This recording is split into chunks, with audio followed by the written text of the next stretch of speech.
500 টাকা, 30 টাকা, 530 টাকা নিয়েছি। এখানে জাল নোট রে মারি ভাই। আর কাজ হয়েছে? জাল নোট মাইছেন আমার চাচা তো পুরো জাল। না না না, আমি জাল মানে আসল 500 টাকা এখানে জাল। আমি তো জাল নাই। তুমি মনে করবে যে আমরা গরিব না, মনে করবে যে আমরা জাল টাকা দেব। হ্যাঁ, হ্যাঁ। তারা যে মনে করে যে এই যে তোমার এই যে এই দেখো 10টাই 5টাই একটা নাকে জোড়া নাকে যে আনছে এই কারণে দেখাতে সমস্যা। আরে ভাই এই যে এখানে 10, হ্যাঁ এখানে 5, 15 15 টাকা। এই যে এখানে এই যে এখানে 10, এখানে 5, 15 টাকা। 15 টাকার নোট তো 30 টাকা। 15 টাকার নোট 15 30 টাকা রাখতো। এলে হ্যাঁ, মানে জাল খরচ টাকা আরে কারবার এখানে করে নাকি? 500 টাকা নোট। কিসে 500? জাল টাকা 500 টাকা কারবার নোট। করে নাকি? তাই বানাইছ নাকি তুই বাড়ি? হ্যাঁ, তাই বানা। আরে এলে তো শাস্তে আমি কামলা খাচ্ছি, কামলা খাটিলে পাচ্ছি। এলে টাকা দিছিস গিয়া হ্যাঁ। ঠকাইছে।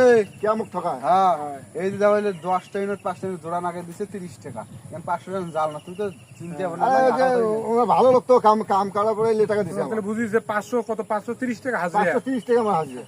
500 হ্যাঁ আর 15